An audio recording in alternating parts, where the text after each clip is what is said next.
What is going on, guys? Dave from Wake Up It's Football, alongside of Ezra from Idiot Sports Talk, bringing you guys another week of the Red Zone Blitz, another week of madness going on in the NFL. But let's introduce Ezra here first. Ezra, how's it going? It was How's good. your week been? It's good. And you saw me right before the cameras came on. You know, if it was a 40-yard dash for eating an egg roll, how many seconds was that? That must have been faster than Chris Johnson and his 40 time. Killing it. And Jeff was already in the comment box saying, thank you for having a Red Zone Blitz this week. I got in early from Atlantic City, and I called David. I said, yo, let's have a show tonight. It was a pretty big week in the offseason, which we're going to get into tonight. DeSean Jackson, Jared Allen, Mark Sanchez. So happy to be here, and let's get this rolling. The fourth episode to the podcast on Red Zone Blitz, which is free to subscribe on iTunes. Check it out. Yeah, and I mean, I appreciate Ezra calling me up and kind of doing this on Sunday, just because we know you guys are, have been following us for a while now on the Red Zone Blitz, and we're kind of gathering up a bit of an audience. So we appreciate you guys tuning in, and I appreciate Ezra, hitting me up and wanting to do this. So that's huge. As for this week in the NFL, I think the biggest news that happened was definitely the DeSean Jackson debacle, or whatever you want to call it, where the Eagles have now released their star wide receiver due to some concerns about his off-the-field activities regarding him potentially being involved in some sort of gang activity, or knowing some sort of, or having some sort of affiliation with some gang members out in Los Angeles, California. And I've got my 2 cents on it, but let's get Ezra's 2 cents on it first. What do you think about this whole thing about letting DeSean Jackson go, first of all, not even wanting to trade him, just letting him go, and where does he end up? What happens to DeSean Jackson now? Before we get more deeper into it, I don't think it was a bad move by the Eagles. He was going to count against the cap, what, $12.7 million. It was something among those lines, and I like DeSean Jackson. Okay, I don't think he's a number one. He put up number one numbers last year, but in the Chip Kelly offense, you got Jeremy Maclin that's coming back healthy, and he could be that guy that can stretch the field for them. I just think football-wise, salary cap-wise, it was a good move because they have the pieces. They have playmakers on this team to replace him, and I don't think the offense will suffer. Obviously, it's nice to have DeSean Jackson. He's that big play guy, but this team doesn't really need him, especially if a cap hit at $12 million a year, well, next year. So I think long term it helps them out, and if they see anybody still in free agency, they can potentially pick up. And the reason I think they didn't trade him, they want to have that money available immediately before the draft, and I don't think they wanted to wait, close up their money till the draft day. Maybe a lot of teams were saying, well, let's wait till draft day. Maybe the price goes down, such and such. So I think it was just more on the football side than these allegations that came about towards DeSean Jackson. To me, I'm sure that they definitely considered all their options before they came to this conclusion.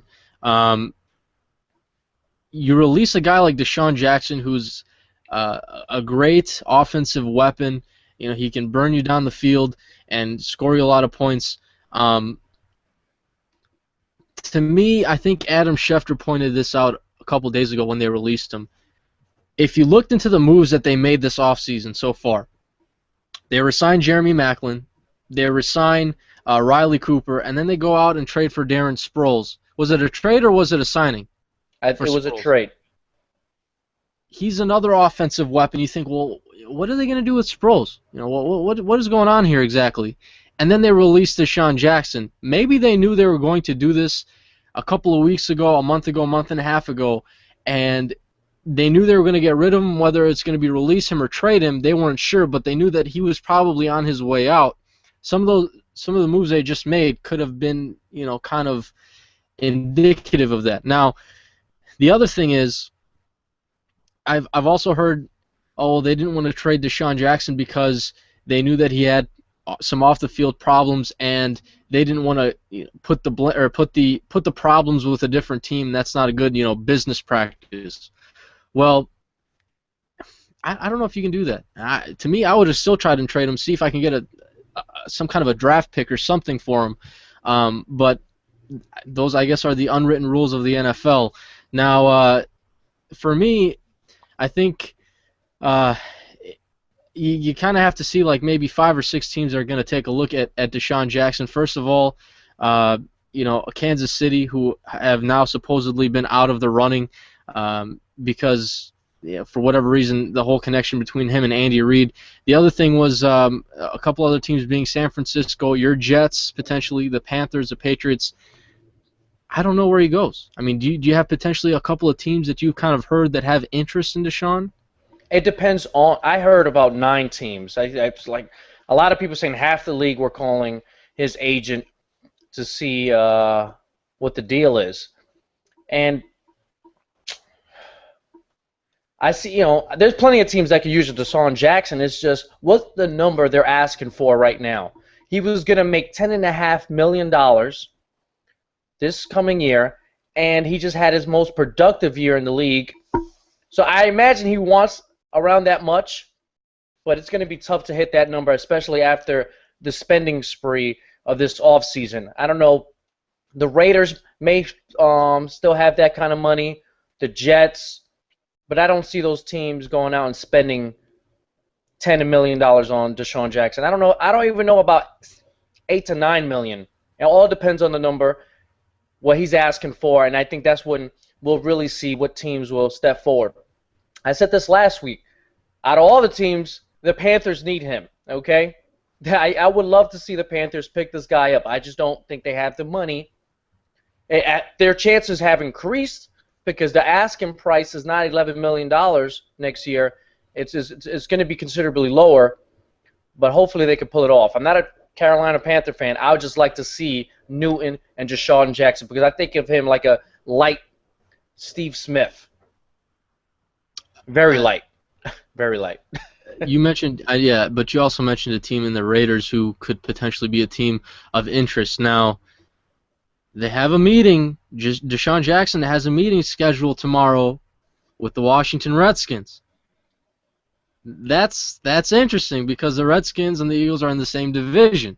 Can you imagine DeSean Jackson going to a team like Washington and playing the Eagles twice a year? What kind of a reaction the Philadelphia Eagles fans will have if that actually happens? Well, they can't blame him. The Eagle. It's not like he released himself. Well, it's not like he released himself, but there are Eagles fans out there who are really, really mad at this so-called, him being involved in some sort of gang activity. So in a technical, it is on DeSean Jackson for being released because of his off-the-field issues. Well, his off-the-field issue. It's alleged. It's the. I understand. Let's get that straight, guys. Okay. Mm-hmm. For everyone out there, it's allegedly his connections to gangs, and there's been plenty of times it's been shot down. And you know what? A couple years ago, I think it was 2010, one of his friends were being on trial for a murder. They said this was in the original report that came out in this article a couple days ago. His friend was on trial. There was no connection. He wasn't DeSean Jackson wasn't connected. He wasn't a witness. Then a following friend, I think the following year, same thing. He was also involved in a murder, and this time the police actually questioned DeSean Jackson. They said he was cooperative.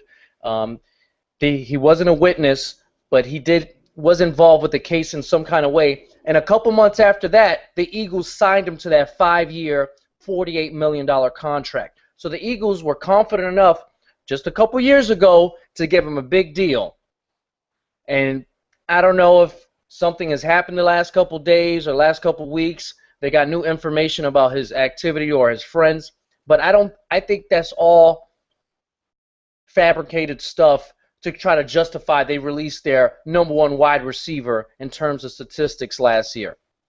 I think it was just more of a salary cap move, more of a football decision, and I have no problem with that. But if you're gonna, spit out this connections to gangs with no proof, you know what? That's pretty disgusting. Well, the thing is, though, I mean, how can you release a guy who's very talented like that, who's coming off of his best season in the NFL? Because it's not hurting the team. It's not really hurting the team. You have the pieces, okay, to live without him. Would you agree they have plenty of offensive pieces to live on without DeSean Jackson? They did it without Macklin last year, right? Yeah, but wouldn't you think that he's the best receiver on that roster as of It depends who you ask. couple days ago? A lot of people believe that Macklin's the best receiver on that team, and we don't know what kind of chemistry that Foles is going to develop with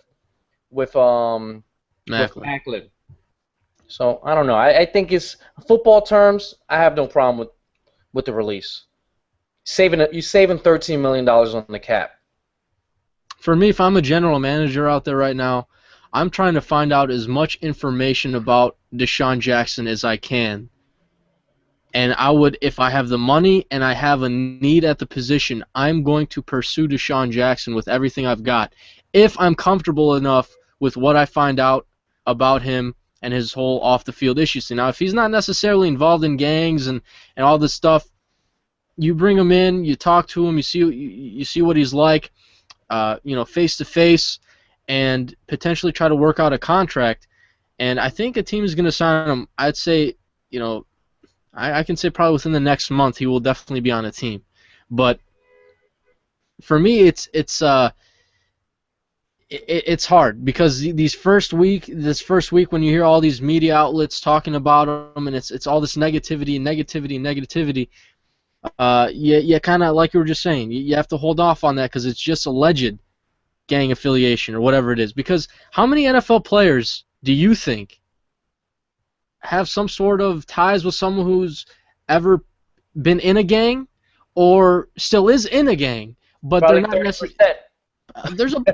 There's a bunch of people. There's a bunch. And that the number could be higher. Just because you're friends with a guy that's in a gang does not mean you participate in the gang or do gang activities such as, I have friends that are in gangs or were in gangs.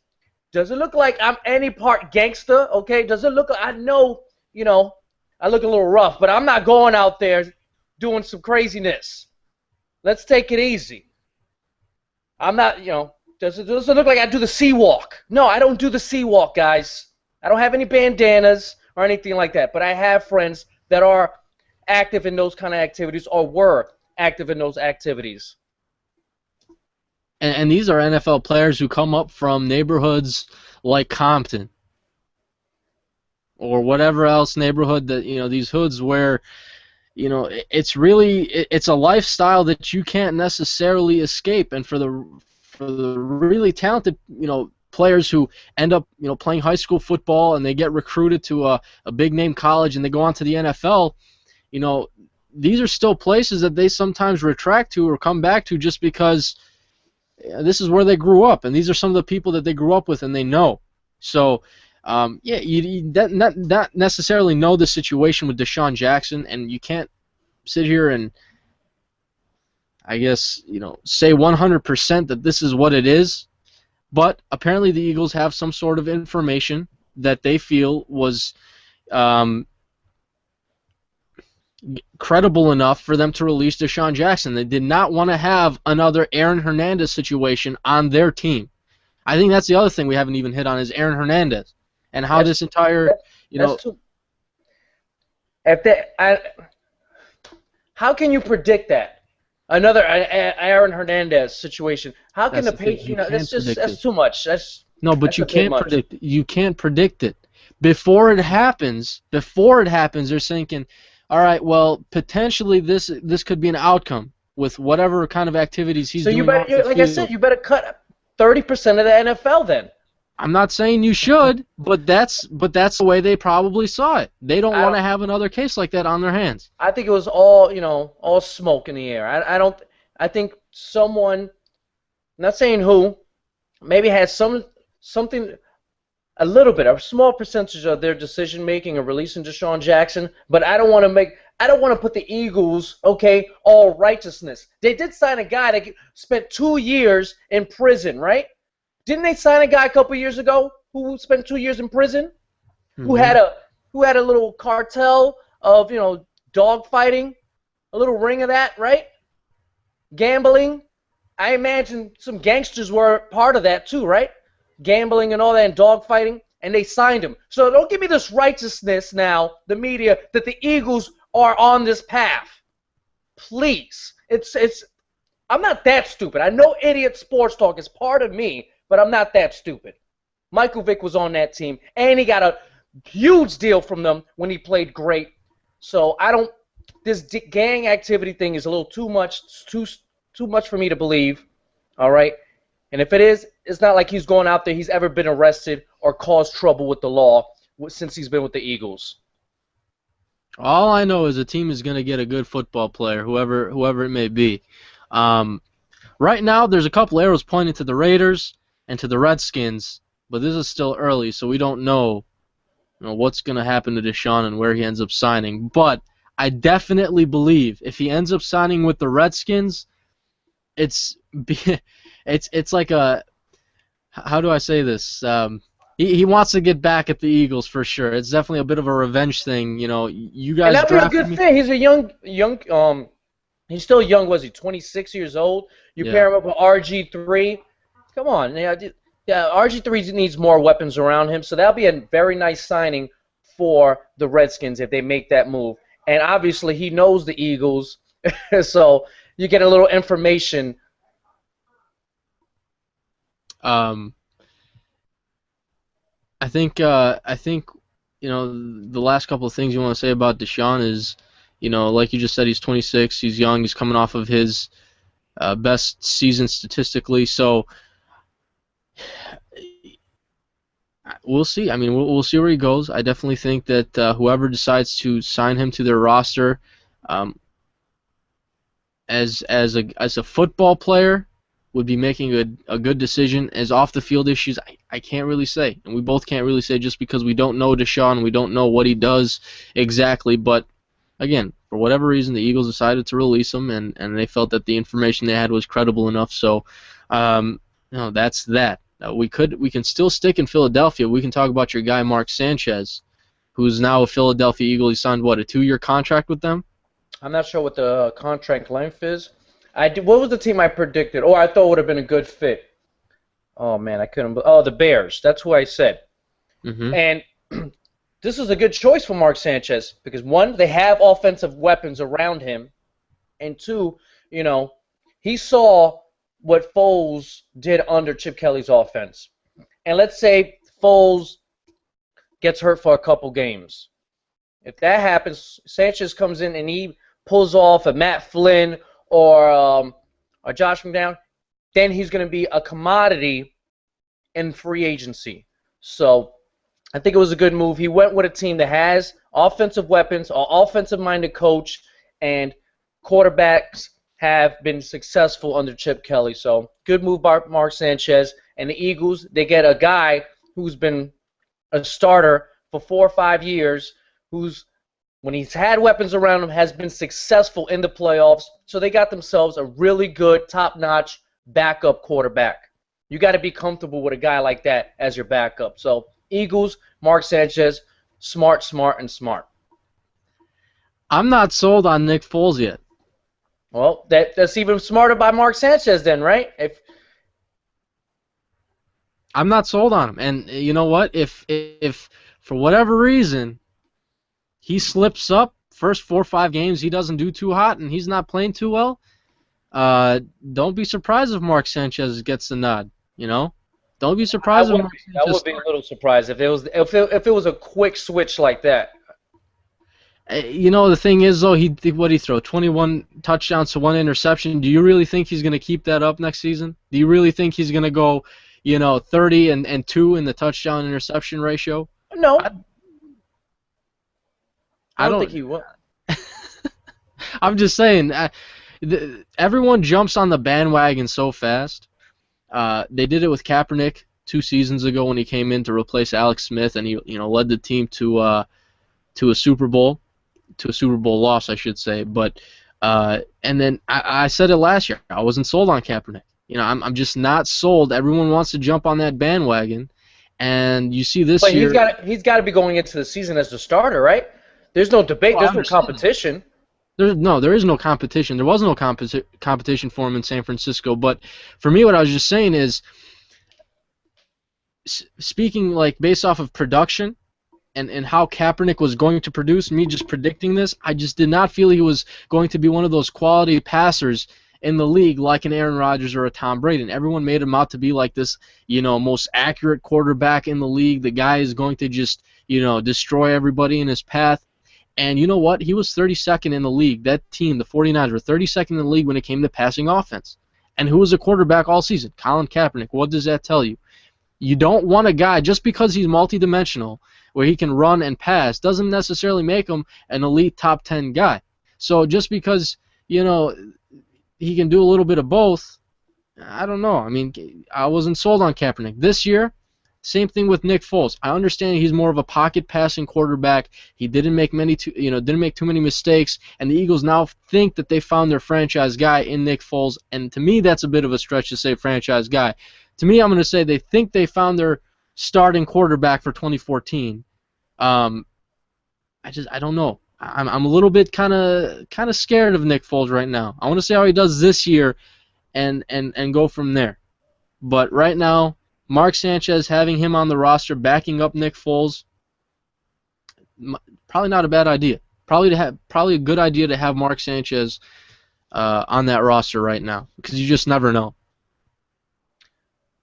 I want to add something to the DeSean Jackson thing. I just remembered. It's real quick. When this whole thing was developing and ESPN was just, throwing that release all day long, was slamming in my head. They interviewed about 5 different Eagle players, and I realized something. His colleagues don't really like DeSean Jackson. The other Eagle players do not like DeSean Jackson. All these guys were saying, you know what, anytime the Eagles make a move, it's the best for their organization. I think it was a good fit. They were supporting the Eagles releasing DeSean Jackson. Usually when a guy who's been productive for a team, has been released, players say some stuff like, I don't know what the team is doing. They question it. The Eagles players were in full support of this releasing. That tells you a little something about DeSean Jackson's attitude towards his colleagues. That doesn't make him a gangster, but that took me a step back. I was like, okay, Eagles players are with the Eagles or organization, and I just wanted to let that out. I don't know if anybody else noticed that, but I felt like that to me. But here's the thing: is that a bad thing, though? I mean, if you got all these players backing up your organization rather than backing up, it's a bad thing for DeSean Jackson. Okay, in my eyes.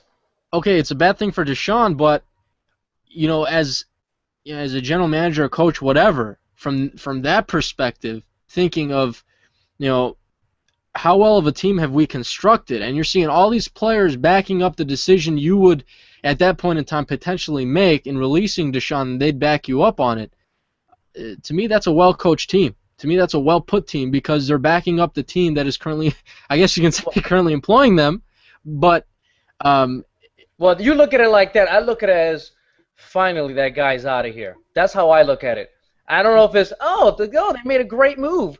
I think they look at, finally they got that headache out of here. That's how I look at it. And we're not in the locker room.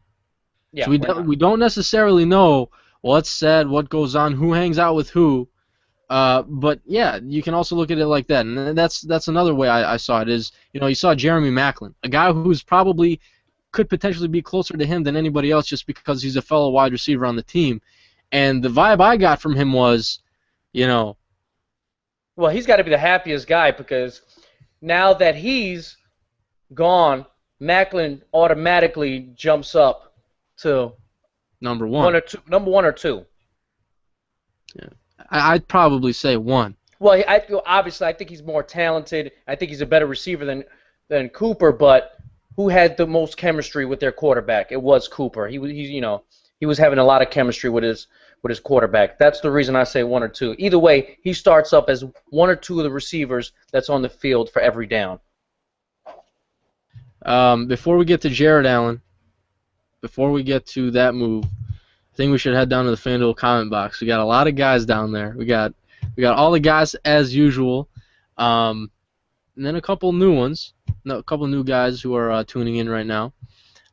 So we're gonna check out your guys' comments, and then we're gonna see what you guys have to say about some of the stuff we've been discussing with DeSean Jackson and Mark Sanchez. So I'm gonna scroll down here.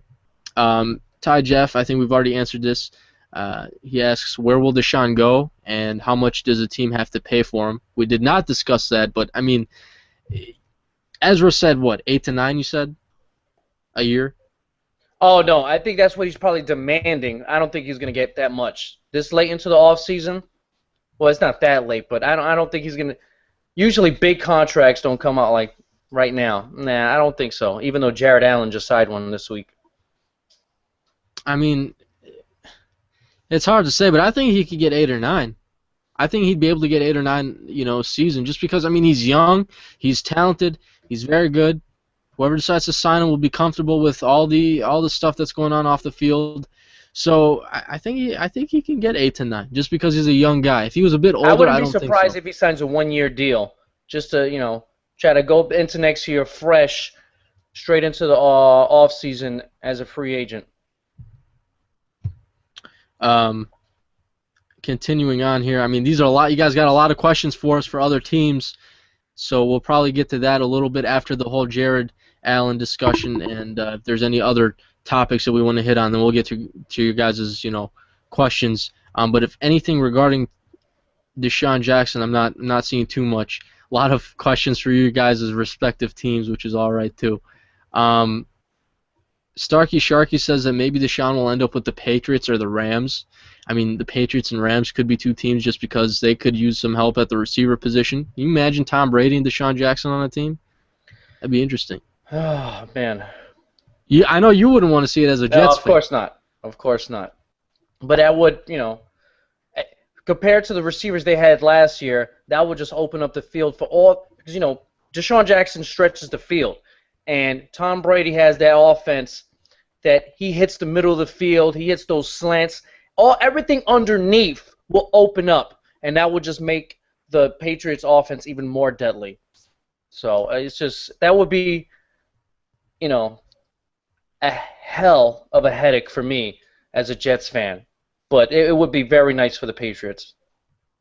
Another thing is Michigan Man says that DeSean was showing up late to team meetings.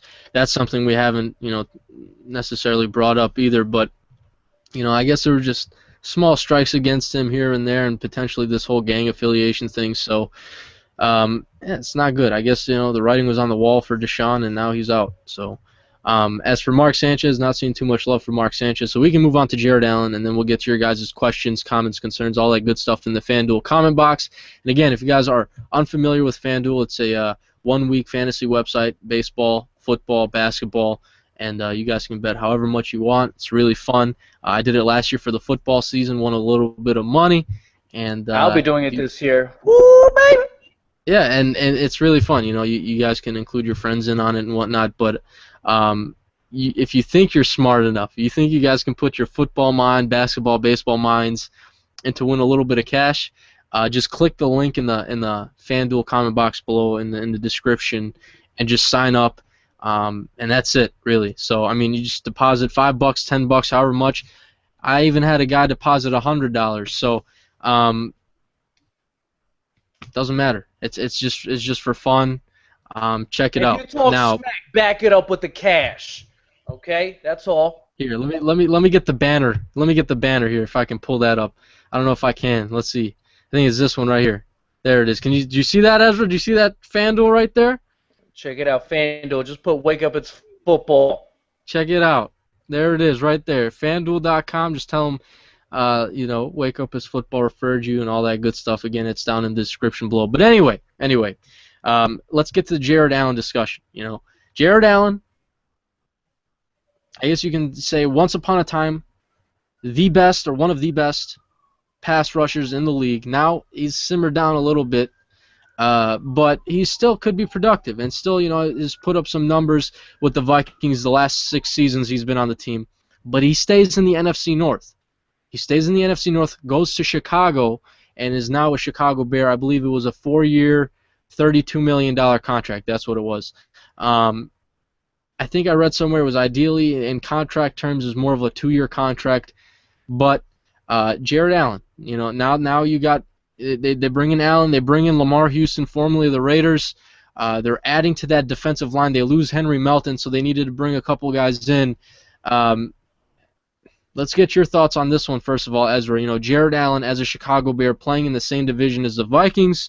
And do you think he can still be productive at 31 years of age? Yeah, 31. Yeah, excuse me, not 31. He had 11.5 sacks last year. He can still get to the QB. Is he the dominant force that he used to be? No. And what I think about it is the defensive ends this offseason, what can you say? They're cashing in, especially for the older guys. Peppers, Ware, now Allen, all got over $30 million in their contract. And Jared Allen, $15.5 million guaranteed. So very nicely done. But yeah, he could be very productive. And the Bears, they were lacking that last year. They had one of the worst defenses in football, and that was predicated on their front seven. And Jared Allen's gonna, provide some of that pressure.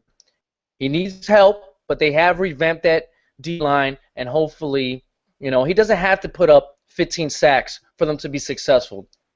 He has to just apply pressure and be destructive. And I'm hoping maybe if you're a Bears fan, if you get 9 to 11, you should be very happy.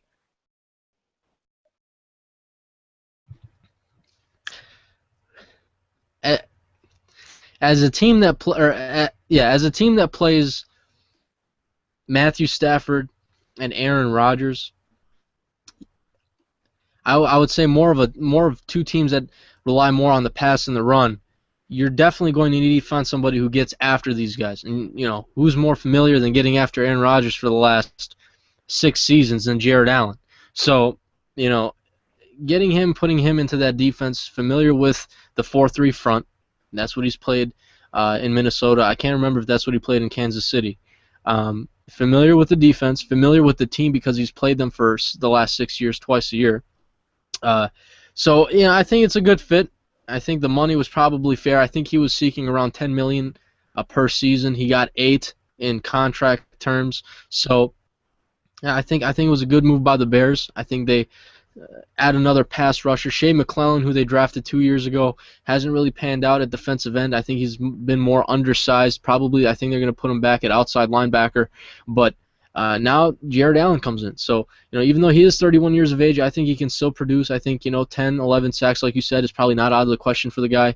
And, he's going to be wreaking havoc against my Packers twice a year now. So we'll see what he does. But the Packers do now have Julius Peppers, so we'll see what they do there.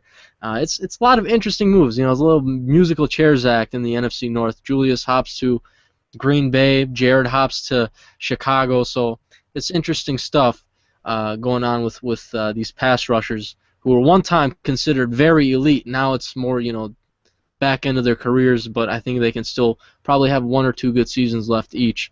But again, let's head down to the FanDuel comment box. See what you guys have to say. A lot of questions, concerns revolving around your guys' teams, so we're going to get to those right now here. First of all, I'm going to scroll all the way down to some of the older ones and see what you guys have to say. Here we go. Okay, so first of all, a lot of comments from Ty Jeff. Appreciate it. 18 Lockhart. Super Hippo 95. So now hitting on this, what we were just talking about with Jared Allen, Super Hippo 95 asks, have the Bears gone from one of the worst defensive lines to one of the best with the moves that they've made so far in this offseason? Well, you can't say that until they get on the field. You got to develop chemistry. It may sound corny, but you do. Even on the defensive line, on paper, you could say they have a very good defensive line, but you got to see how it stacks on the field. I believe in chemistry. I believe in you got to put in the reps together and see what these guys have left in the tank. So they have a lot to prove, that's for sure. And I don't think they're done on the offensive line too. You want to be a very consistent defensive line in NFL. You got to have depth. You got to rotate the right guys. You got to keep these guys fresh, and you got to have the right players in the right situations. So it all depends. All depends. I don't think they have the depth there just yet. Well, I mean, let's take a look at the Bears line right now, defensive line on paper. You have Lamar Houston at left defensive end. You have Tracy Robertson at left defensive tackle. Not a big name. Stephen Paya at technically nose tackle, and then at right defensive end you have Jared Allen. So to be honest, the defensive end positions have been shored up a little bit with Houston and Allen, but I think the defensive tackle position, when you lose Henry Melton, that was a big blow just because he was a very, very talented guy. I think he was a top 5 guy at the position. This last season he gets hurt, doesn't really play. So yeah, you have Tracy Robertson there, Stephen Paya, not too many big names there at the defensive tackle position. So just looking at their depth chart right here, I feel as if they're going to target a defensive tackle potentially, probably in the 2nd or 3rd round. Would not be surprised if they go. And even if Aaron Donald is there at 14, I think the Bears could take a look at Aaron Donald as well. I think that would be a great pick for them. He would fit their scheme as well. So I think I actually had Aaron Donald as a guy for them in my 2.0 mock draft. My 3.0 will be released in 2 more days, so stay tuned for that. But honestly, I don't think I might be changing Aaron Donald. I think I might have Aaron Donald there to Chicago just because they need that depth, and they actually might even need a starter there at the position. So I wouldn't necessarily say the best defensive line in the league, but they shored up the defensive end positions for sure. So that's, I guess, what I have to say about the defensive line in Chicago. Now, keeping going here with some of your guys' comments. Ty Jeff asks us, and he posts a comment here from Bruce Arians. He says, I believe that our team is good enough to win a Super Bowl here in Arizona. What do you think about that? I think every coach is going to tell you that. I don't think let's not forget they went 10-6 in the toughest division last year in football. They got a stud defense, and their offense is no push around. Well, I think every coach, though, I mean, just in general, is going to tell you, right. I think we're going to win the Super Bowl. Rex Ryan, he's not going to kiss Bill Belichick's rings. We're going to win the Super Bowl this year.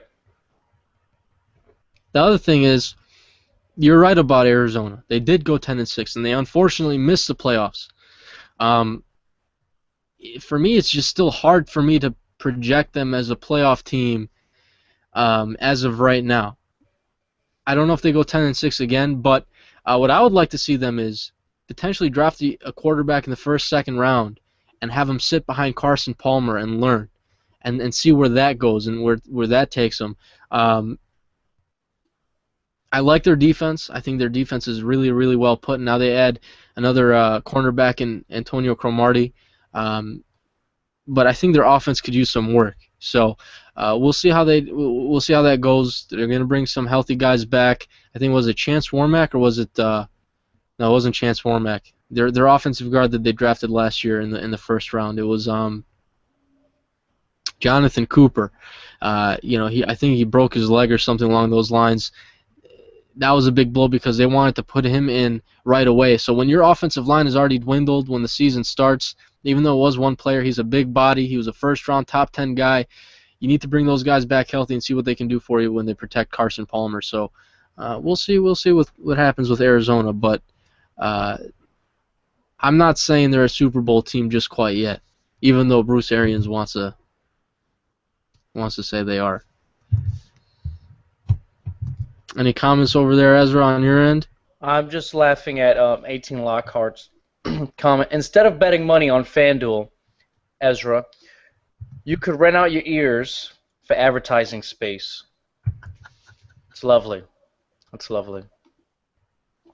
My ears are not big, but they pop out, so I guess you can use it like as a billboard or something. But that's interesting. I like that idea. I might have to sign 18 Lockhart as my agent. Yeah, that's not a bad idea. Make some money. I am broke too.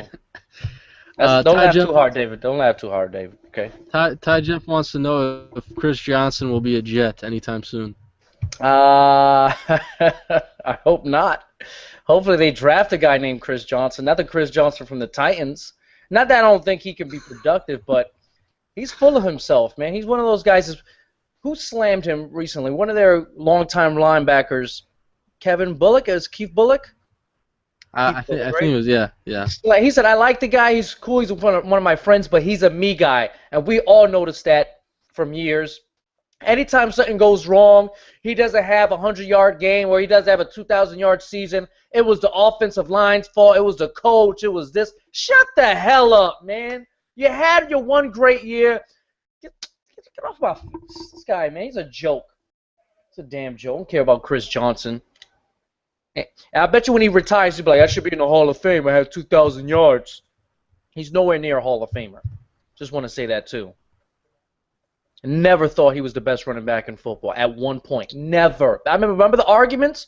Adrian Peterson or Chris Johnson? I used to laugh at that argument. Well, that's because, I mean, he had that one season where he ran over 2,000 yards. Yeah, it doesn't mean anything. You got to show him. This guy, one great year. And he's bugging out. He still bugs out about his 40 time. He still challenges guys to his 40 time. He's like, I'll race you and I'll beat you. So you lost a step, my man. Still pretty fast.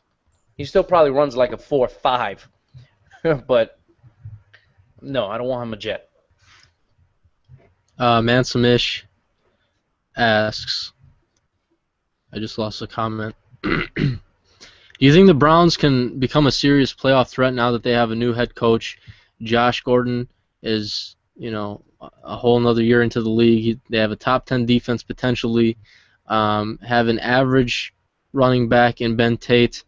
Do you think that can make a difference? And they also have the 4th overall pick and the 26th overall pick. Do you think they can become a potential playoff threat in the AFC North in Cleveland? Yeah, if Brian Hoyer becomes consistent at the QB position, yeah. Like, he had that little flash for 2-3 games last year. He did have a great chemistry with James Cameron, who was emerging in the beginning of the year as one of the top tight ends statistically. He's got to show consistency, but everyone in the NFL, if you want to be really good or great, consistency is the name of the game, and that's pretty tough. I don't know if anybody believes this guy can be consistent for 16 games for the Browns. Yeah, they do have a solid defense. They have playmakers on offense. They added Ben Tate, but the QB position is so important, it just leaves a question mark.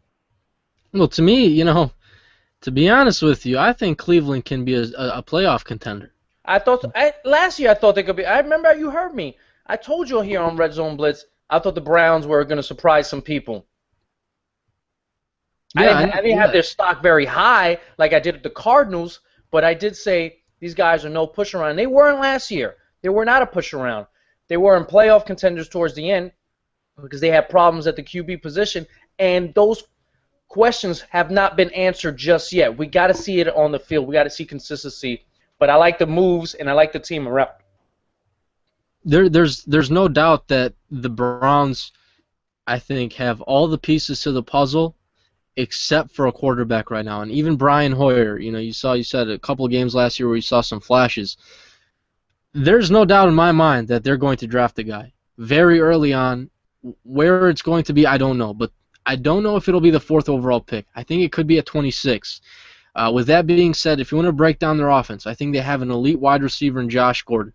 I think they have a very good tight end in what is it, Cameron Jordan, correct? Cameron Jordan? Or Jordan Cameron? there's a Cameron Jordan. It's Jordan Cameron. Did I say James Cameron?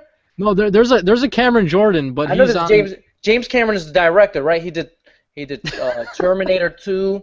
He did Titanic. He did But no, Avatar. Avatar was pretty weak. Okay, I'm just letting you know. Everyone knows. That movie was pretty weak. Great special effects. It was okay. It was predictable. Jordan Cameron at tight end. They have a franchise left tackle there. They have a solid offensive line. Alex Mack is the center right now. I think he is to yet sign that transition tag. Now you bring in Ben Tate. I think Ben Tate could be a guy who, you know, is a starting caliber running back at the NFL level, as long as he stays healthy, which he's had some health concerns. But I think they have all the pieces to the puzzle on offense except for that quarterback spot. I don't know if Brian Hoyer can carry that team. So I think Cleveland is a couple years away if they draft well from being really, really good. And defensively, I think they're solid. I think I don't know they're about a solid couple of years away. I don't think they're that far off. You know, rookie QBs nowadays, have we seen the last couple of years, you know, have faster, accelerate their success in the NFL. And if these guys can pick up, they don't have to get a Cam Newton, or if they can get a guy like a Russell Wilson, I think they'll be fine. And just letting you know, FYI, I don't think Russell Wilson's a top 10 quarterback. All right? He's a very solid. He's a game manager. You know, when he needs to make plays, he makes them. But he's no top 10 QB.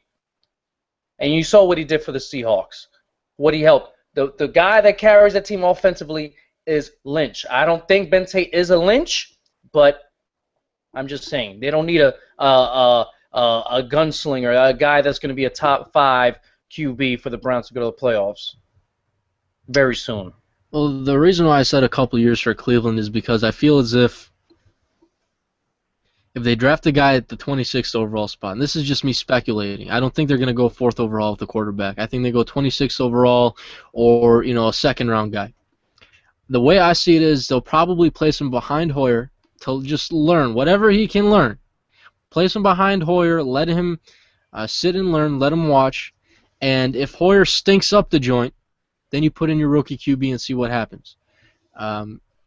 To me, that would indicate that, you know, you put in your rookie QB for about, you know, 8-9 games, whatever it may be, and then he'll be ready for the 2015 season, and then you see what happens now that you have potentially an established quarterback who you're confident with, you know, at that spot. So that's just me playing out some scenarios, and it's a lot of ifs and it's a lot of, you know, what happened and whatever, but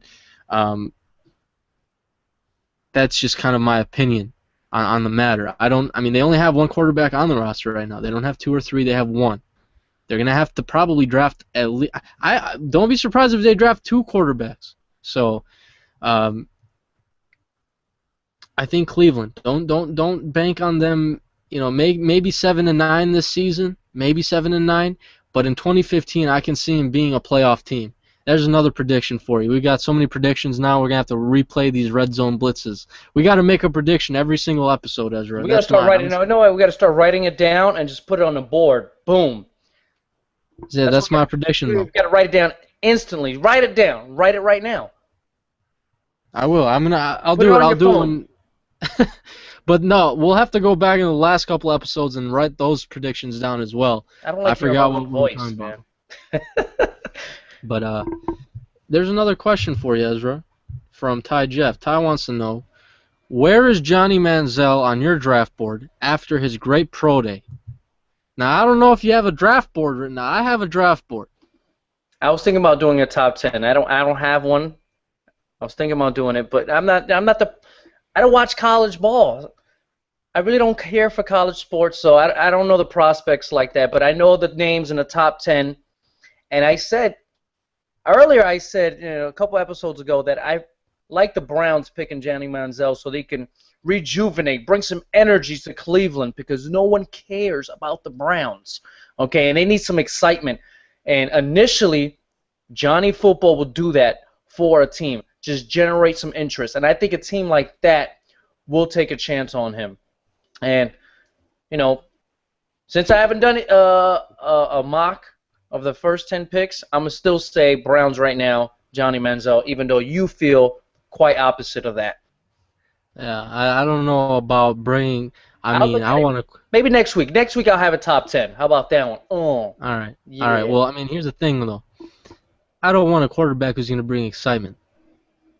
I want a quarterback who can win games. Yeah, and they thought that with Tim Couch and whoever, however many quarterbacks they've been drafting the last 10 years, they thought the same thing. This is the guy that's going to win us some games. This is the guy that's going to lead us to the playoffs. And they've been wrong every single time. Okay? Maybe they need to start thinking about some excitement because those fans, even though they're one of the most loyal in the sport, they're frustrated. Okay? You got to make those guys smile. You got to make your fans smile once in a while. Okay? If they fail with Johnny Manziel, at least the fans will be like, man, I thought he was going to do it, man. It was Johnny Football. Such and such. The majority of their fan base will be like that. They will be excited initially. They fail, they wouldn't blame the management. They'll be like, you know, Johnny Football was just all hype. Well, he asked where I have him on my draft board, and this isn't including offensive linemen. But if I had to throw an offensive lineman, I'd throw like 3 in front of Johnny. So right now I have him 16, add the 3. So right now I have Manziel at 19 overall on my draft board. That's 19th overall prospect. And I've kind of come out and said that I think he's more of a second round talent type of guy. But it's so hard. It's so hard. You can just sit here and scratch your head all day and just try to think of the positives and the negatives of taking a guy, and you can talk yourself out of taking Johnny Manziel probably a million times. And you really just wish, if you had a genie or a magic lamp, you just had one wish, you just want to rub it and ask, is Johnny Manziel going to, I don't know, win a Super Bowl in his NFL career? And if the answer comes back is no, do you draft the guy? You know? But, yeah, obviously you can't do that. Like I said, I have him 19th on my board. I have him, I think, in my last mock, I had him going to Minnesota at 8. That's where I had him going. I have to rearrange my mock a little bit. There's guys who've kind of risen, guys who've kind of fallen. So I don't know where I'm going to have Manziel quite yet. He could stay at 8 to Minnesota.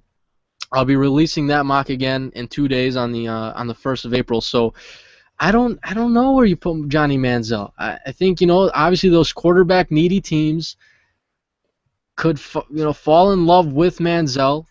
Not all of them. Probably at least all it takes is one. So I don't have him going first overall. Don't have him. I can't see him going to Jacksonville or Cleveland. I'm saying a team like Minnesota, maybe Tennessee, and then that outside shot. Here's another crazy one. You ready for this one, Ezra? I'm always ready. I put Teddy Bridgewater all the way down as a faller to Arizona. But what if this is going to be interesting. What if Johnny Manziel goes to Dallas behind Tony Romo? What would you think about that? He'll be learning from the player that he'll probably play like in the future. Think about it. Tony Romo has the same type of game. He has that, instinctive, gunslinger, make something out of nothing game. And that's the guy he'll be mimicking in the future. But I don't see that happening. But that's the guy. One guy you compare to in the NFL to Johnny Football. Wouldn't you say Tony Romo on top of your head? That's what I would say. Off the top of my head? And it will work. He said, hey, Texas, Johnny Football, Cowboys, man, Jerry Jones will make so much money off of that. But they have so much money invested in Tony Romo. I don't say, hey, I got no problem. Hey, trade Tony Romo to the New York Jets and make Johnny Football your starting quarterback. I'm not even saying that. I'm not saying that. I'm saying you sit behind Tony Romo and you learn.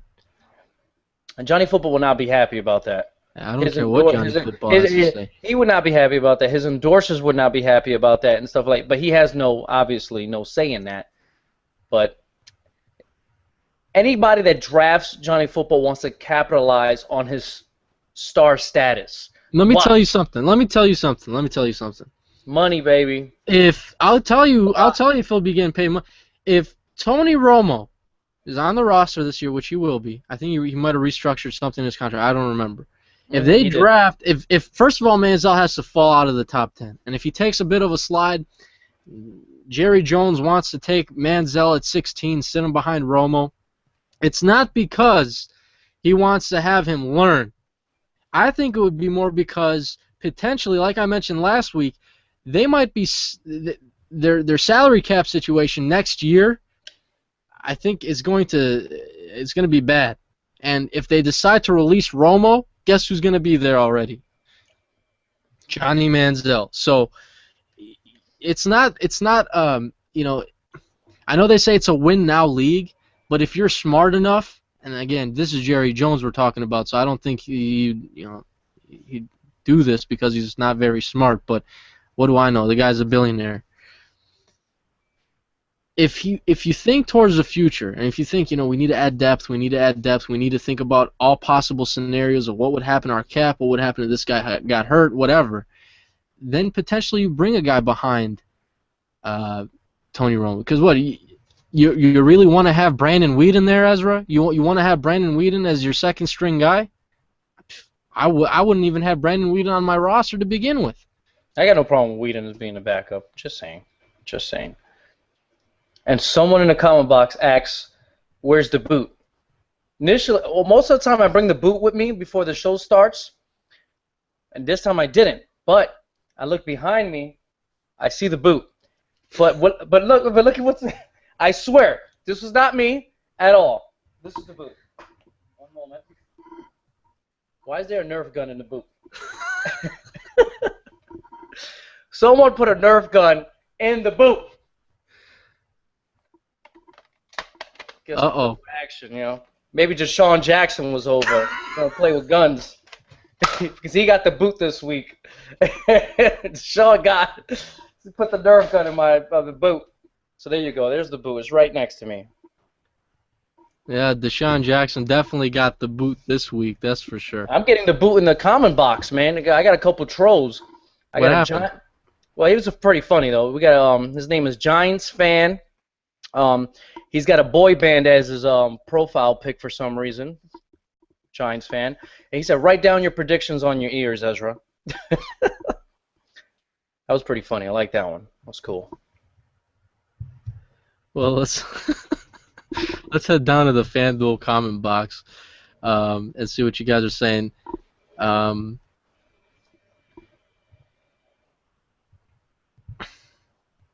People are asking about, do you think the Bills will be trading picks with the Texans? Will be a good move? Oh yeah, that's another one we wanted to talk about. Do you think it'll be a good move, Ezra? Why not? What are they right now? Where's the Bills drafting? They're in the top 10. Correct? Ninth. All right, ninth. As long as they're not giving up a RG3 type of deal, like 3 first-round draft picks, they're gonna have to give up a lot to go 8 spots. I don't know if I like it, even though I guess they believe. I don't know who they're targeting. I told you off camera. I believe Clowney is probably the guy they're targeting because they just drafted a quarterback, right? Is he worth that many picks? Mortgage the future for a team that hasn't been to the playoffs in whatever how many years. And, it's not like they're stacked that they have a lot of depth all around. They still have holes everywhere. I don't know if I like that move, man. 8 spots is going to take a lot. No, man, 8 spots. And then you're talking about the #1 overall pick. If you guys know what the trade value chart looks like, I'm going to have to pull the trade value chart up because I have it saved here. The trade value chart, not all teams go by this, but it's a basis of trading draft selections. Each draft selection has a value. Now, to give you guys a perspective, I'm going to read off the first 5 picks here to show you how much of a differential there is between pick number 5 and pick number 1 according to the chart. The first pick overall in every year's draft right now has a value of 3,000 points. The second pick overall has 2,600. The third pick overall has 2,200. The fourth pick has 1,800. The fifth pick has 1,700. When you get down to the 7th pick overall, that's at 1,500, meaning the 7th pick overall, according to the trade value chart, is only worth half of what the #1 overall pick is. So if you go down to 9 and you look at Buffalo, their pick at number 9 on the trade value chart is worth 1,350, meaning they would need roughly 3 of those first-round picks at number 9 to trade up for the first overall pick according to the trade value chart. Now, again, not every team goes by this, not every trade goes by this, but it's just kind of gives you guys an idea of what each pick is worth. So here's the other thing now. Buffalo, for me, in my opinion, I would never do this trade. I would never trade up unless you think there's a franchise quarterback there, like an Andrew Luck. If there's nobody there, you're not doing it. I don't see why you would. And they're also saying that this draft is one of the most, the deepest drafts in recent years. To me, trading up in this draft, especially from 9 to 1, wouldn't necessarily make sense to me. Wouldn't make a whole lot of sense unless, you absolutely love, who do you love? Jadeveon Clowney, maybe. I even heard, who's the offensive tackle? Greg Robinson. To me, if you trade up from 9 to 1 and just give away a boatload of picks for an offensive tackle, to me, that tells me you have no idea what you're doing. Because you can find offensive tackles in the 2nd, 3rd, and 4th round who can do what a first-round guy would do. And if you draft them first overall, go ahead and do it, but I think that would be a mistake. And a prime example of that, my Green Bay Packers last year drafted David Bakhtiari in the 4th round, and he played left tackle for 16 games, and he was great. He was fine. Leave him out at left tackle, leave him alone, let him do his job. But why would you finding a guy in the 4th round makes more sense to me than trading up from 9 to 1, giving up a lot of picks to have a guy do the same exact thing. So, doesn't make sense to me, but it's a rumor right now. Is the Texans trading trading back with potentially the Bills being interested to trade up? I don't see it happening. So, that's just me. Look, we have another name. Ohio Pats fan believes the Bills are zoning in on Mac. So I don't know. That's 3 names. I heard Greg Robinson. You heard Clowney. We hear Mac. So we don't even know who the Bills are really after if they trade up so high. And I don't know. The Bills should not do it. Well, let me tell you what about Mac though. Here's the other thing about Khalil Mack. He's number 1 on my board. Ty Jeff asked, where do I have Manziel? Well, let me tell you where I have Mac. Mac is all the way at the top of the list, and he's been there since December, even ahead of Jadeveon Clowney. Jadeveon's right now on my list. He's at number 2. So with Mac, I think he's one of those guys who is just going to, from day one, just wreak havoc. And he can rush a passer. He can play a good run defense. He can drop back and play some coverage. He can really do it all. And is he worth trading up for? From 9 to 1, or let's say 9 to 3, because 9 to 3, I think it matters. We're asking 9 to 1, 9 to 3. It matters because you're giving up less picks or less value. So when you're analyzing all these situations, it matters even though if it's a couple picks off. 9 to 1, I don't know. I really don't know. But I think I would feel as if I was drafting in that top 5, top 4, Mac would have to be the guy that I would target. And just a quick side note here, my GM league, if you guys follow the Jacksonville GM videos that I make, the draft started yesterday. And at number 3, Khalil Mack was available, and I took him. So Jadeveon went number 1 in that league. Jake Matthews went number 2, and then I was drafting for the Jaguars. I took Khalil Mack at 3. That's the guy I really like. But from 9 to 1, that's a big jump, Ezra. So you have to see what you're giving up. So I really don't know. 9 to 1, no, I don't think I would. 9 to 3, I think I'd probably consider it a lot more.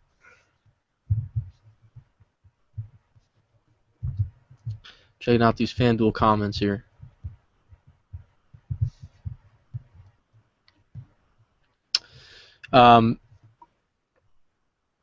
Ohio Pats fan says if the Cowboys take Johnny Football, then they get the boot.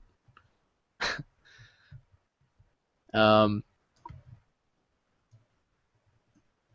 me see here. NFL rule changes, Ezra.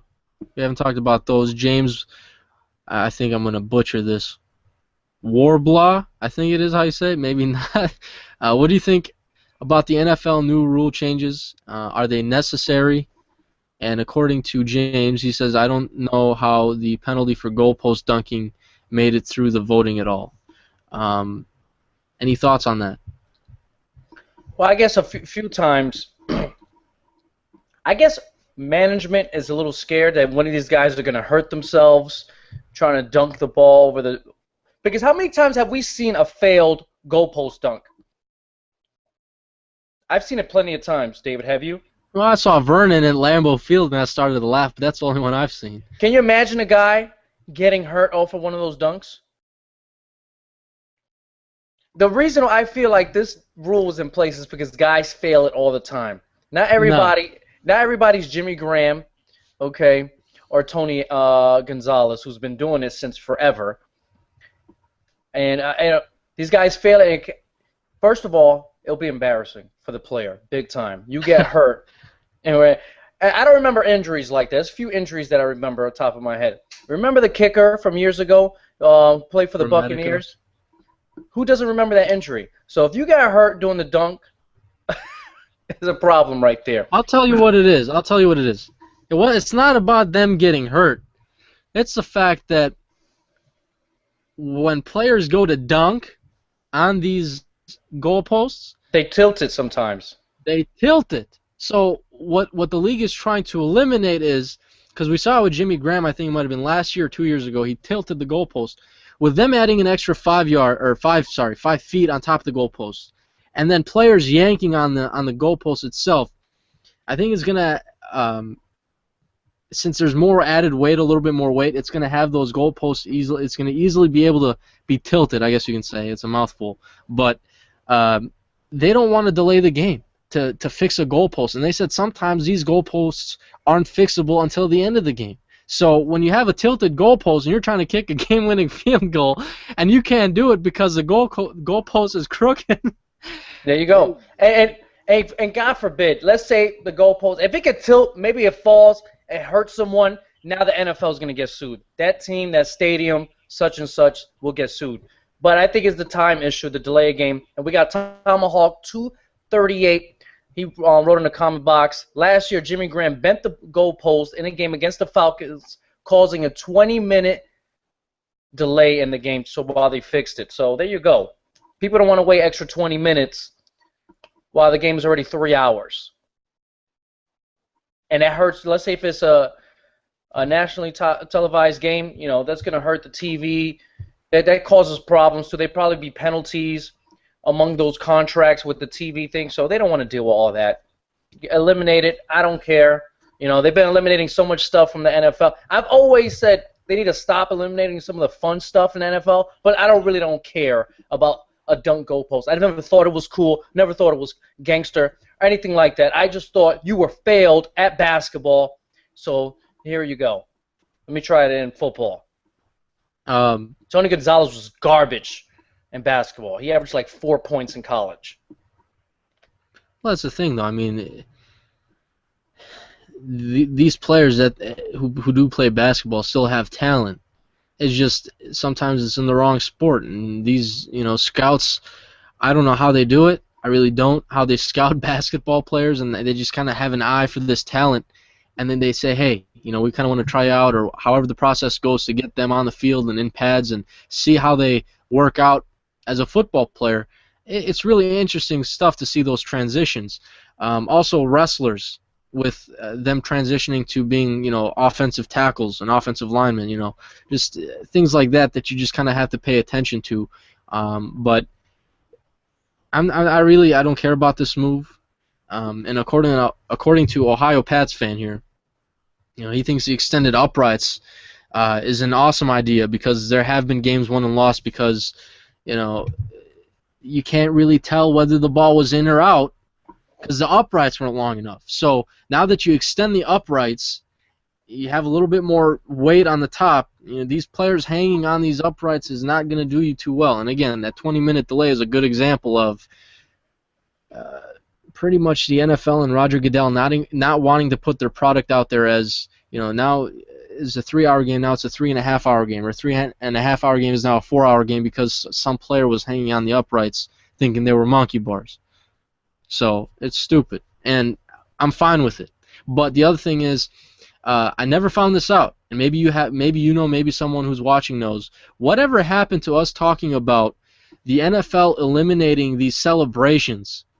And I saw players celebrating this entire season with no penalties. Did the NFL like retract that? They No, not? it's if you direct it to a opposing player. So you could do your celebration, but you can't direct it. Like if we're Jets, Packers, I get a touchdown because I would on you, David. I would baby you, okay? I would truck you straight up. You're not taking me down to the ground, David. Do you have PS3? Excuse me? Do you have a PS3? No, I have a Xbox. I do have a PS3. You got Madden? No, I'm talking about like if we were playing football together. No. I'm talking about Madden, real life football. I'm talking about real life football. I will truck you. I will slam you. Okay, what do you weigh? 120? 125? No. Okay. I will. Well, you're taller than me too, right? How tall are you, Ezra? I'm 5'7". I'm oh my pretty goodness. short. You're talking about trucking me, and you're smaller than me. Well, how much do you weigh though? But I weigh 170. Okay, so you're a little shorter. You weigh a little bit more. I know I weigh a little bit more. You see these guns here? I will slam you. And so after I do that, if I do a celebration towards you, right, if I teabag you while you're on the floor, that's a penalty. Okay? Now if I just go and just do my own little dance by myself in celebration, there's no penalty. Teabag, penalty, no teabag, or indirect teabag, no penalty. So it has to be directly at the opposing player. I don't think that would happen. I think you might even get kicked out of the game if you try to do all that. Teabag you? I'm just That's so gross. No, but yeah, I just have to clear those celebrations up because I remember we were talking about that, on a Red Zone Blitz sometime last year, and I just needed some clarification. But let's check this out here. You didn't tell us how tall you are. I'm 5'9", so I'm a little bit taller than you. Hey, you should see me out. I mean, the thing is, I know I never played football because I kind of convinced myself I was too small and I didn't want to get hurt. But whenever I get the opportunity to play, I can play pretty well. I'm more of a guy like a wide receiver / running back, and then defensively I'm more of a corner and safety type of guy. But recently I've been playing more in this flag football thing that we'll play on Sundays in the fall, and you need guys to play all over the place. I'll play D-line, O-line, doesn't matter, but I'll match up against guys who are my size, and I can get the job done. Now, I think I've mentioned this before, Ezra. You know what my name is in that league? What is it, Ezra? Curry chicken? I have no idea. What is it? My nickname in that league is Andrew Luck. Andrew Luck. Oh, you quarterbacking. Do you have the beard and that cheesy smile that he has? I don't need the beard. I don't need the beard. You know why they call me? They call you Andrew Luck. You should buy a fake beard next time you play football. No, it's because it was probably the first time I played with those guys. You know how it is. The first time you jump into a group of guys that you don't necessarily know. I got invited with a friend, and I don't know these guys. Let me stop you for a second. I don't jump on any group of guys. Okay, that's not. I know. Go ahead. I'm just messing with you, Dave. That's not what I said, but you know what I mean. So you start playing, and the next thing you know, someone asks, "Hey, who wants to quarterback this drive?" And me being me, I say, "I'll quarterback this drive."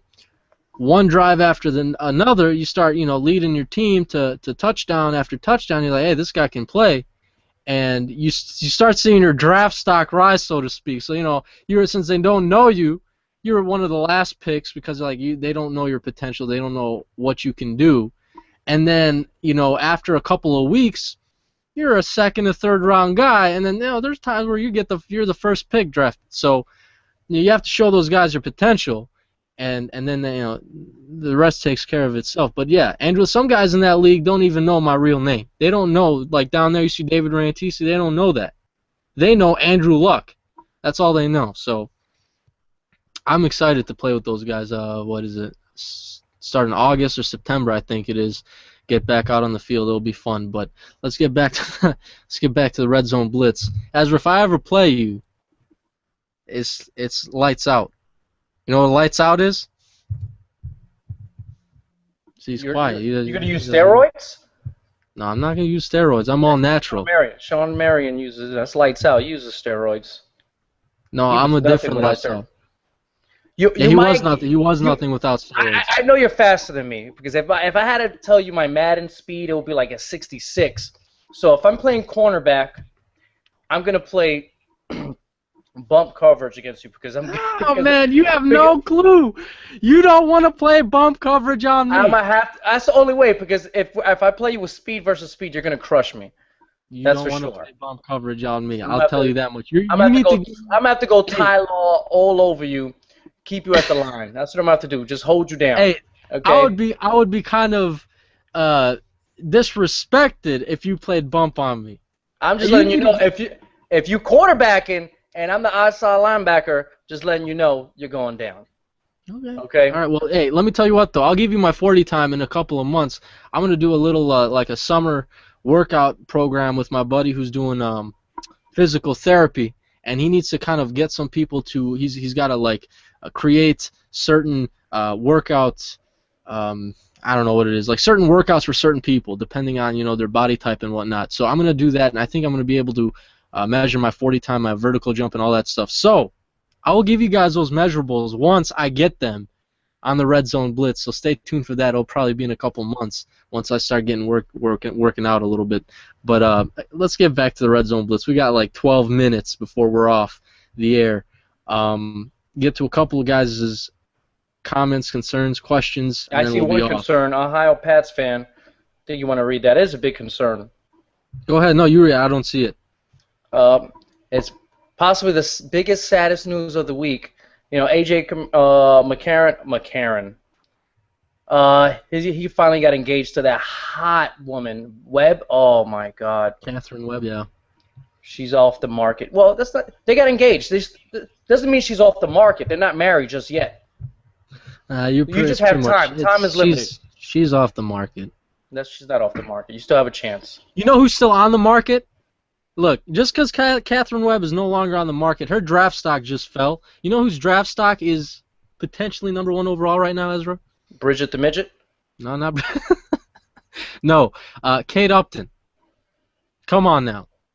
Kate Upton, she's always had a very high stock draft. It's always been up there. Isn't she dating Justin Verlander right now? Who's she dating? Yeah, I'm just asking. I think so. He's a lucky man. He's a very lucky man. Ezra looks disgusted. They were talking about someone took their hot wife somewhere. I think it was a trash QB. Was it? I know Christian Ponder. He's married to somebody in ESPN. She's pretty hot. Samantha. Oh no, they were talking about Eric Decker's wife. They talk about she's hot. What's her name? Jessie James or something like that? No. I don't know what her name is. But they say she's hot. Well, yeah, look. Everyone wants to talk about Ryan Tannehill and him having an attractive... Her name is Jessie James. She is hot. Okay, hold on now. Man. Hold on. Ryan Tannehill was the guy who had that, oh my goodness, his wife is attractive, whatever. You know who it's going to be this year if you haven't heard already? Oh, she doesn't have an ass. I'm sorry. Let's keep it PG. Oh, okay. I apologize. Ass is a PG word? PG-13 maybe. Okay. No, but no, serious. On a serious note, serious. This isn't very serious, but Blake Bortles. His girlfriend could potentially be number 1 overall material. So in this year's draft, you think she could be number 1 in this year's draft? Oh, I mean, if she was in this draft, along with all these guys, she would go ahead of Blake Bortles. We should have an all-female draft. Players. I think that would get out of hand. Players' wives/girlfriends draft. Just saying, we should have one of those one day, a special edition of Red Zone Blitz. Okay, which nothing to do with football. It has plenty. Which ladies we would like to blitz? Just saying, makes sense to me. No, man, we got to keep it PG Oh, here you hear that? on the Oh, Red Zone Blitz. Ohio Pats fan. Even though I haven't played Madden in 6 years. Ohio Pats fan. We need a game of Madden uploaded between Ezra and Dave. Jets versus Packers. Already, you have the advantage because you'll be playing with the Packers. Well, that's not necessarily That's true. not I mean, necessarily true. All right, wait till the off season's done. well, And here's the hopefully thing. they add If I another had a playmaker. if I had a video capture card, which I don't, I think we could do something like that. I I do. think we could, you know. Do you do? Yeah, I used to upload videos. The Well, NFL, I told you this a while ago, the NFL, and I let it known to everyone. I used to have on Idiot Sports Talk, I did, NFL Blitz. EA came out with a new NFL Blitz game, and me and my buddies were doing some capture games and talking about the playoff predictions. And the NFL flagged me. They said no more videos of the NFL Blitz, Ezra. So yeah, I used to upload some game footage. well, if you still have that capture card and you managed to, I don't know, maybe grab a Madden game for PS3, we can make that come to life, Ezra. We can, hey, we can show the world who's the better Madden player. So, yeah, I don't know. We'll see. I'll let you know what though. I don't have the most recent one. I'm just letting you know the pressure's all on you because you play the game. I don't play the game. I don't have time to play, but I have them. That's the thing. I haven't played in 6 years. You've played it more recently than me, and you'll be playing with the Packers. And so when you Okay. lose to me, just letting you know, you should feel real bad. We'll see. We'll see. Ooh, But you know, Lindsey Dukes. We got to take out Blake Bortles' girlfriend. Thank you, Lindsey, Kai. yes, Lindsey Duke is her name. Lindsey Duke, Ezra, we might have to get off the Red Zone Blitz 5 minutes early because Ezra is probably not going to be able to talk after he sees Lindsey Duke. But I don't know. Should we grab one more comment, one more question for you guys? I could barely see her face. I don't know what that means. I can't see, above her chest area for some reason. Just all these pictures. Let me see here. Well, you're the one that's lost right now. They want me to use Pats fan wants me to use the Patriots versus you. That's not happening. No. John Lowe wants to know who the Packers will be drafting, or who I think that they will draft. I mean, as of right now, you got like probably 5 names. I know you see here that you kind of mentioned Mosley. CJ Mosley is a possibility. The 2 safeties and Clinton Dix and Calvin Pryor are possibilities. I don't think Lewis Nix will be a possibility anymore. Honestly, I mean, I think those 3 names, not even 5. I think those 3. I can't really. I mean, and tight ends. I should say maybe Eric Ebron could be potentially there as well.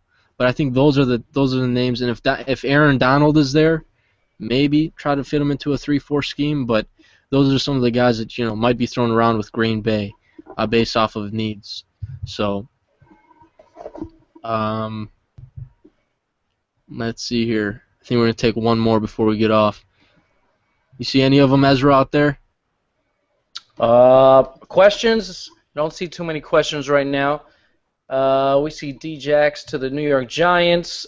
We're getting some comments on Duke's personality a little bit.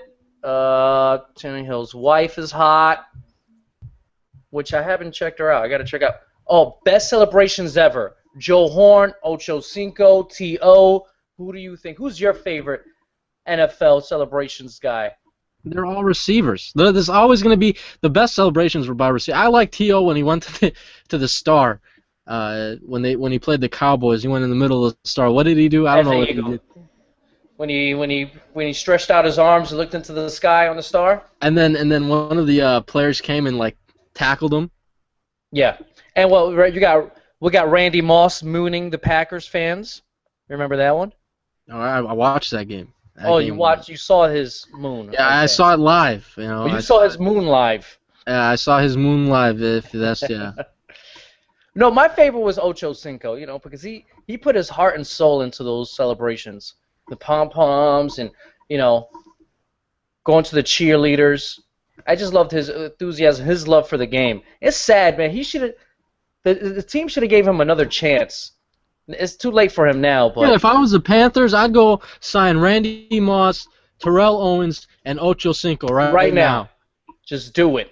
Because they have nobody. And see if any of them have an ounce of talent left, is better than having Marvin McNutt on your roster right now. So, Marvin McNutt. I should have named my gamer. I put my gamer tag in a comment box. That should have been my gamer tag. no, but McNutt. can you imagine having those three guys on the roster? I mean, they had two at one point in Cincinnati, in T.O. and Chad Johnson, but Oh, we got the old school Dirty Bird, Jamal Anderson. Wow. yeah, that one was A good too. classic. Yeah. Dirty Bird. I mean, you'll see guys, everyone's got their own little thing. You got, I don't even know what you call Clay Matthews' thing where he, spreads and looks like a monster or whatever you want to call it. You got Jared Allen does his little, you get down on one knee and you look like I don't know what he's doing. Yeah, you don't even know what to name these things. I don't know. I remember Chad Ochocinco, Chad Johnson, where he took one of the pylons and it looked like he's pretended he was putting, but he used the football. Do you remember seeing that one? Oh man, yeah, those were fun times, weren't they, in the NFL? If you try to do that now, Crabtree. try to do that now, that's a flag. That's a flag. No teabagging either. That's a flag, and you might be out the game. That might be an ejection. That's an ejection, a fine, community service. Knowing Roger Goodell. You might get punched in the face too. If you do that, if you attempt that, you're gonna get. There's gonna be a fight. Just saying. And I don't think the unless league you're Michael Sam. Huh? No, never mind. We got some late questions coming in. I guess we'll answer these two, and then we'll go to our MVP and get out of here. Yeah, we do need to do our MVP. Okay, Ty wants to know which backup will be the next Colin Kaepernick or Nick Foles? Wait, say that again? Which backup, I guess, become a starter and establish himself as a starter in the league? I believe that was his question. What did you say about Nick Foles? He was saying which backup will become the next Colin Kaepernick or Nick Foles. Oh, for me that's easy. You already know who it is. It's Kirk Cousins. Kirk Cousins. That's my guy. That's the guy who I like right now as a backup who, is still young and I think he can flourish. That's what everybody thinks. That is the top probably young backup everybody likes. Here's another one. And it's not the guy over in New England. It's the guy over in Denver, Brock Osweiler, who's learning behind Peyton Manning these last 2 seasons. He has kind of his same stature, same height. I think Brock Osweiler, after Peyton Manning leaves, could be a guy that you guys should pay attention to because I think he could break out as well. So those are my 2 guys who are still young and have potential to be starters. What about you, Ezra? Do you have a... Geno Smith, because he's going to be a backup this year. Seriously, I can't think of anybody top of my head, so I like that. I like the Kirk Cousins. I probably would go with the Kirk Cousins one. Top of my head, I can't think of all the backup. Who could think of all the backups in the NFL? It's pretty tough. I think if we had time, we could do it, but not right now. All right, Nick Folk. No, Nick Folk. Wow, Vince Wilfork re-signs with the Patriots. How do you feel about that? I think it was a good move. He was the anchor of that defensive line, and he was still productive before he got hurt. And the Patriots did right on signing one of their leaders and one of their guys. And he's still going to be paid very nicely, and he deserves it, man. I respect him, and I'm a Jets fan. I don't respect anybody really on the Patriots. No, I think, they needed to hold on to Vince. I think it was more of a 3-year deal, I think it was, but I can't really envision him in a jersey right now that's not a Patriots jersey. You just kind of think up front, on that D line, it's Vince Wilfork. That's who it is for the Patriots. So, I'm glad they kept him. I think Robert Kraft made it clear that he wanted to keep him on the team. So, that's that. Vince is still a Patriot. One last thing, I know I've had this question. I don't know why this guy's been getting so much talk in the last couple of weeks. It's really weird. Is Colt Leera, I don't know how you say his name exactly. He's the tight end out of Oregon. What do I think about him? I think he's a guy who did cocaine and a guy who probably won't get drafted. And if he does, he'll probably be a 7th-round guy. Even though he's got probably some good talent, you just can't take a shot on a guy like that. So, what do I think about him? I wouldn't take a chance on him. But, that's just me. But I think it's time to get to the MVP tonight. Ezra. Ohio Pass fan was strong tonight. 18 Lockhart as usual. There was another guy who was pretty strong. John Lowe was pretty strong. Even though he didn't comment too much, but like we said, it's not about quantity, it's about quality. Tomahawk 238. But, the guy, he put in a lot of quantity, and a lot of it was quality too, and he asked a lot of questions. You got to go with Ty. And Super Hippo also was pretty solid Ty, but I'm going to go with Ty. I think just kind of scrolling through the comments, seeing what you guys are saying all night, Super Hippo 95 has been here, back and forth throughout the night. 18 Lockhart, Ty Jeff has been here. Who else stuck out to me tonight? Ohio Pats fan stuck out. But my MVP tonight, from just kind of what I've seen, and right from the get-go, first comment on the Red Zone Blitz tonight, I think I'm going to give it a Ty as well. So Ty Jeff, MVP of the night tonight. We appreciate you guys coming out, taking your time out to watch the Red Zone Blitz. And I know The Walking Dead is on, and I'm going to miss this right now, so I'm going to have to catch the rerun. And I just read on Facebook it was an amazing episode, even though it's not even over yet. I quit on Walking Dead on season 2. Yeah, it's not even over yet, so I don't want to know. I don't want any giveaways. I don't want nothing. I just want to watch it later tonight on the rerun and see what happens. I watch anime. But hey, everyone who came out tonight, Tomahawk, Leroy, Ty, Jeff, Postman, all you guys, we appreciate you guys coming out of the Red Zone Blitz. Even though it was last minute today too. You guys came through. Thank you so much. It was, yeah. We weren't planning on having a Red Zone Blitz tonight, but you can thank Ezra for that one. He called me up and we hooked one up for you guys this week. Ezra, what's going on next week Sunday? Let me check the schedule. I always check the calendar here on Red Zone Blitz. Let's see. Boom, boom, boom, boom. Do do do do do do do do do do do. Oh yeah, I could do next Sunday. Yes, because Saturday I have a pillow fight, the New York City pillow fight. I'm gonna be smacking everyone, okay, with the pillows.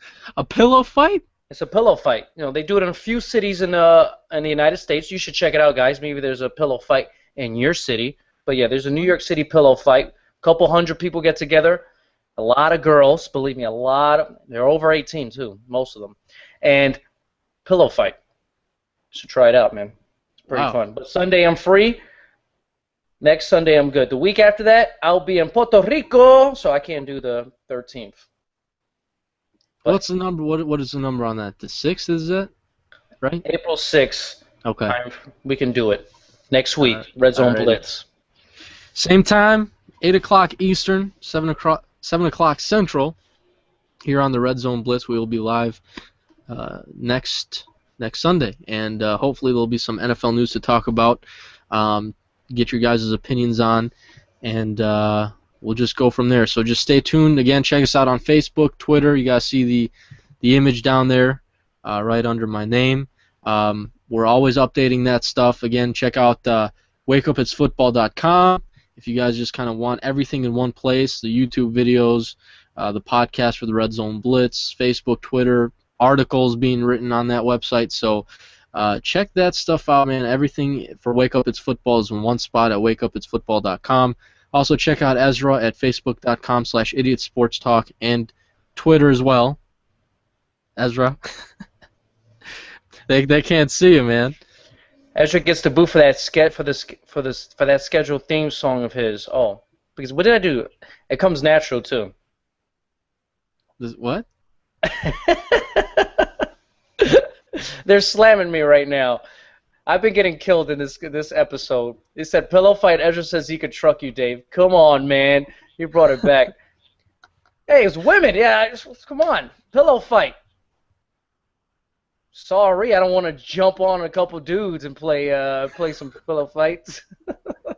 I guess. I guess. I just never heard. I never heard of a Google it, city okay? doing a pillow fight. Yeah, I don't know. Google it. It's New York City, baby. That's what we do here. Have pillow Pillow fights. fights. Maybe I'll see DeSean Jackson. Maybe he'll be there with his people. He's a free agent to come by. Come on, DeSean. Come on down. Release some of that stress you got, man. Thank you, guys. We'll talk to you later. All right. Take care, guys. Thank you for tuning in today. We'll be on next week. We're out.